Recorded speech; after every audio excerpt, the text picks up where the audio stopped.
ഇതാണ് US Gerald R fold അഥവാ civilian 78 എന്ന അമേരിക്കൻ നേവിയുടെ യുദ്ധവിമാന വാഹിനി കപ്പൽ അഥവാ എയർക്രാഫ്റ്റ് കരിയർ ഷിപ്പ്. ഇതുവരെ ലോകത്തിലുള്ള ഏറ്റവും പവർഫുള്ളും ലേറ്റസ്റ്റുമായിട്ടുള്ള പല ടെക്നോളജികളും ഉപയോഗിച്ചിട്ടുള്ള ഒരു എയർക്രാഫ്റ്റ് കരിയർ കൂടിയാണിത്. ഈ കപ്പലിന് ഏകദേശം 1100 അടി നീളവും 20 നില കെട്ടിടത്തോളം ഉയരവുമുണ്ട്. കൂടാതെ ഇതിന്റെ ഭാരം ഏകദേശം 1,00,000 ടണ്ണിനടുത്താണ്. Mobile fortress of the sea അഥവാ സഞ്ചരിക്കുന്ന സൈനിക താവളം എന്നാണ് ഈ കപ്പലിനെ വിശേഷിപ്പിക്കപ്പെടാറുള്ളത്. 75ലധികം വിമാനങ്ങളെ വഹിക്കാനും 2 ആണവ റിയാക്ടറുകൾ ഉപയോഗിച്ച് പ്രവർത്തിക്കാനും ഏകദേശം 4500ഓളം പേരുള്ള ഒരു സൈനിക സംഘത്തെ ഉൾക്കൊള്ളാനും കൂടാതെ 20 വർഷത്തോളം റീഫ്യൂവലിംഗ് ആവശ്യമില്ലാതെ ഈ കപ്പലിന് സഞ്ചരിക്കാനും സാധിക്കുമെന്നുള്ളത് പറഞ്ഞാൽ നിങ്ങൾക്ക് വിശ്വാസമാകുമോ? അതുകൊണ്ടൊക്കെ തന്നെ ഈ കപ്പലിന് എന്തെങ്കിലും തരത്തിലുള്ള തകരാറുകളോ അപകടങ്ങളോ സംഭവിക്കുക എന്ന് പറയുന്നത് വലിയ നാശനഷ്ടങ്ങൾക്ക് കാരണമാകുമെന്നുള്ളതാണ് വസ്തുത. അത്തരത്തിൽ ഈ കപ്പലിനെ കുറിച്ച് നിങ്ങൾ ഇന്റർനെറ്റിലും മറ്റും റിസർച്ച് ചെയ്താൽ ഈ കപ്പൽ ഭീമൻ കൊടുങ്കാറ്റുകളിലും മറ്റും അകപ്പെടുന്നതിനെക്കുറിച്ചുള്ള പല വീഡിയോകളും ആർട്ടിക്കിളുകളും മറ്റും നിങ്ങൾക്ക് കാണാൻ സാധിക്കും. അക്കൂട്ടത്തിൽ വളരെ പ്രചാരണത്തിലുള്ള ഈ കപ്പലിന്റെ അപകടത്തെക്കുറിച്ചും അതിന്റെ സത്യാവസ്ഥയെക്കുറിച്ചും നമ്മൾ ഈ വീഡിയോയിൽ പരിശോധിക്കുന്നുണ്ട്. ഏതായാലും ഈ കപ്പൽ കൂടുതലും പ്രവർത്തിക്കുന്നത് നോർത്ത് അറ്റ്ലാന്റിക് സമുദ്രത്തിലാണ്. ഈ പ്രദേശം പ്രവചിക്കാൻ പോലും കഴിയാത്ത കാലാവസ്ഥ കൊണ്ടും കൊടുങ്കാറ്റുകൾ കൊണ്ടും കുപ്രസിദ്ധി ആർജിച്ചതാണ്.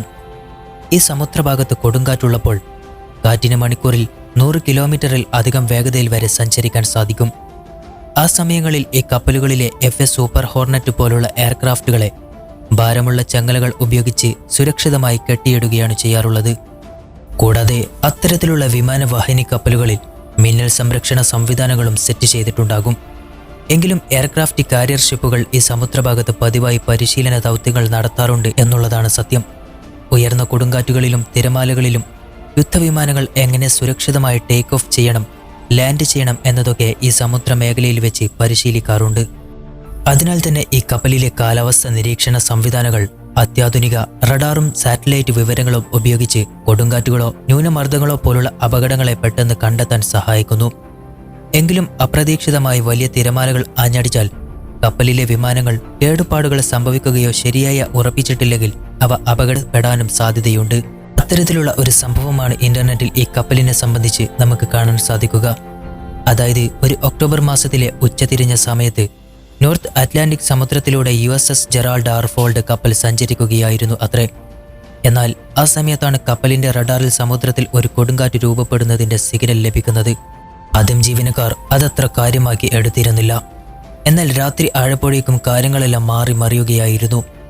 അതായത് മണിക്കൂറിൽ 140 കിലോമീറ്റർ വേഗതയിൽ കാറ്റ് ആഞ്ഞുവീശി കപ്പലിലേക്ക് ആഞ്ഞടിക്കുകയാണ് ചെയ്തത്.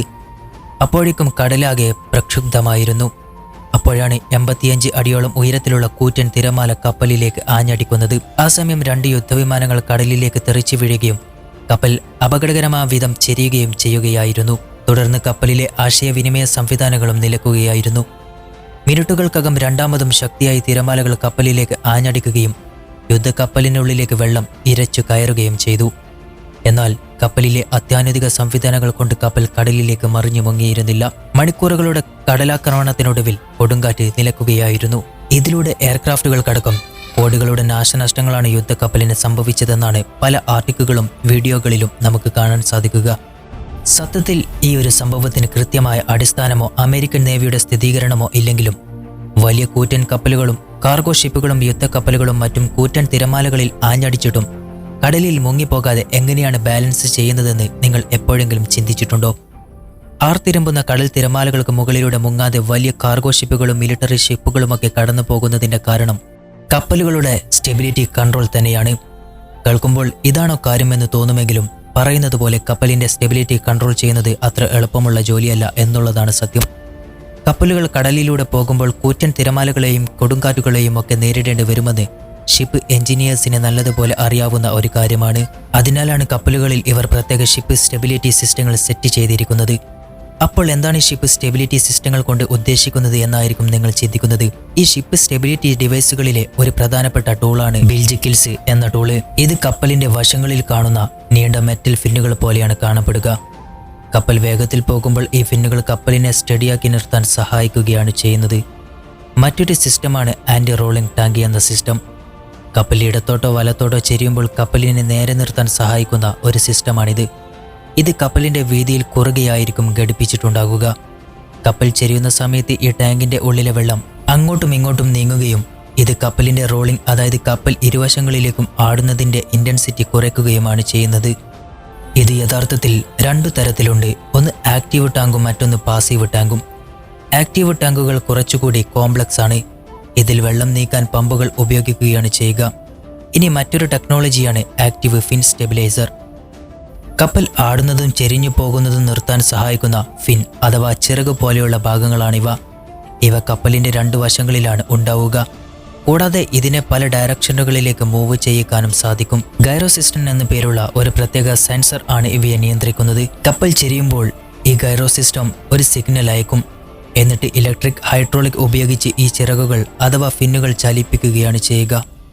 പക്ഷേ ഈ ചിറകുകൾക്ക് കപ്പലിന്റെ വേഗത കുറക്കുമ്പോൾ, അതായത് 10 നോട്ടിക് ഏകദേശം മണിക്കൂറിൽ 18 കിലോമീറ്റർ വേഗതയുടെ താഴെ ആകുമ്പോൾ അത്ര നന്നായി പ്രവർത്തിക്കാൻ സാധിക്കില്ല. അതിനാൽ തന്നെ ഈ സിസ്റ്റം ഏറ്റവും നന്നായി പ്രവർത്തിക്കുന്നത് കപ്പൽ വേഗത്തിൽ സഞ്ചരിക്കുമ്പോഴാണ്. ഇനി തുറമുഖങ്ങളിൽ വെച്ച് കപ്പലിനെ ബാലൻസ് ചെയ്യാൻ കണ്ടെയ്നർ ഷിപ്പുകൾക്ക് ഒരു പ്രത്യേക സിസ്റ്റം ഉപയോഗിക്കാറുണ്ട്. അവയെ ഹാൻഡിങ് ഏലിയം സിസ്റ്റം എന്നാണ് വിളിക്കുന്നത്. തുറമുഖങ്ങളിൽ ലോഡ് കയറ്റുകയും ഇറക്കുകയും ചെയ്യുമ്പോൾ കപ്പലിനെ നേരെ നിർത്തുക എന്നത് ഈ സിസ്റ്റത്തിന്റെ പ്രധാന ജോലിയാണ്. ഈ സമയങ്ങളിൽ കപ്പൽ ചെരിഞ്ഞു പോകാതെ ഇത് കൺട്രോൾ ചെയ്യുന്നു. പക്ഷെ പോർട്ടിൽ തിരമാലകൾ കൂടുകയാണെങ്കിൽ ഈ സിസ്റ്റം അത്ര പെർഫെക്റ്റായി വർക്ക് ചെയ്യണമെന്നില്ല. ഈ ഹാൻഡ് ഹീലിംഗ് സിസ്റ്റം ഒരു ബാലൻസിംഗ് ട്രിക്ക് പോലെയാണ് പ്രവർത്തിക്കുന്നത്. കപ്പൽ ചെറുതായി ചെരിയുന്നത് ഐഡന്റിഫൈ ചെയ്താൽ ഈ സിസ്റ്റം അത് വേഗത്തിൽ മനസ്സിലാക്കുകയും പ്രത്യേക പമ്പുകൾ ഉപയോഗിച്ച് വെള്ളം രണ്ടു വശത്തു നിന്നും മറ്റേ വശത്തേക്ക് മൂവ് ചെയ്യിക്കുകയുമാണ് ചെയ്യുന്നത്. ഈ മെക്കാനിസമാണ് കപ്പലിനെ നേരെ നിർത്താൻ സഹായിക്കുന്നത്. കൂടാതെ ഇത് കൃത്യമായി ഫംഗ്ഷൻ ചെയ്യാൻ വേണ്ടി ആന്റി ഹീലിംഗ് സിസ്റ്റത്തിന് ചില പ്രത്യേക ഭാഗങ്ങളുമുണ്ട്. അതിൽ ഏറ്റവും പ്രധാനപ്പെട്ടതാണ് മെയിൻ കൺട്രോൾ പാനൽ. കപ്പലിലെ ക്രൂവിന് ഇത് ഉപയോഗിച്ച് സിസ്റ്റം പരിശോധിക്കാനും നിയന്ത്രിക്കാനും സാധിക്കും. മറ്റൊന്നാണ് പമ്പ് സ്റ്റാർട്ട് പാനൽ. ഇത് വാട്ടർ മൂവിംഗ് പ്രോസസ്സ് തുടങ്ങാൻ സഹായിക്കുകയാണ് ചെയ്യുന്നത്. ഈ സിസ്റ്റത്തിനെ ഓട്ടോമാറ്റിക്കായും മാനുവലായും കൺട്രോൾ ചെയ്യാൻ സാധിക്കുമെന്നതാണ് മറ്റൊരു ശ്രദ്ധേയമായ കാര്യം. ഇനി കപ്പലുകളുടെ ഓവറോൾ ബാലൻസിനെ കുറിച്ച് പറയുകയാണെങ്കിൽ എല്ലാ കപ്പലുകൾക്കും പ്രത്യേക ബാലൻസ് പോയിന്റുകൾ ഉണ്ടായിരിക്കും. കപ്പൽ എത്രത്തോളം സ്റ്റഡിയാണെന്ന് തീരുമാനിക്കുന്നത് ഈ പോയിന്റുകളാണ്. ഈ ബാലൻസ് പോയിന്റുകൾ കപ്പലിനെ കടലിലെ ഏത് മോശം കാലാവസ്ഥയും നേരിടാൻ സഹായിക്കുന്നു. കപ്പലിലെ ക്രൂ മെമ്പേഴ്സ് എപ്പോഴും ഈ ബാലൻസ് പോയിന്റുകൾ പരിശോധിക്കാറുണ്ട്. ഈ ബാലൻസ് പോയിന്റുകൾക്ക് എന്തെങ്കിലും തരത്തിലുള്ള ചേഞ്ചുകളോ തകരാറുകളോ സംഭവിച്ചാൽ അത് കപ്പൽ മുങ്ങിപ്പോകാൻ വരെ കാരണമായേക്കാം. ഏതായാലും ഈ കാരണങ്ങൾ കൊണ്ടൊക്കെയാണ് വലിയ കൂറ്റൻ തിരമാലകളിലും മുങ്ങിപ്പോകാതെ കപ്പലുകൾ സഞ്ചരിക്കുന്നത്. ഇതിനെ സംബന്ധിച്ചുള്ള സംശയങ്ങൾ കമന്റ് ബോക്സിൽ രേഖപ്പെടുത്താൻ മറക്കരുത്. വീഡിയോ ഇഷ്ടമായാൽ ഇപ്പോൾ തന്നെ സബ്സ്ക്രൈബ് ചെയ്യുക, ലൈക്ക് ചെയ്യുക, കൂട്ടുകാരിലേക്ക് ഷെയർ ചെയ്യുക. കൂടാതെ നിങ്ങളുടെ വിലയേറിയ അഭിപ്രായം കമന്റ് ചെയ്യാൻ മറക്കാതിരിക്കുക. അപ്പോൾ മറ്റൊരു ഇൻഫോർമേറ്റീവായ വീഡിയോയുമായി ഉടൻ കാണുമെന്ന പ്രതീക്ഷയിൽ ഗുഡ് ബൈ.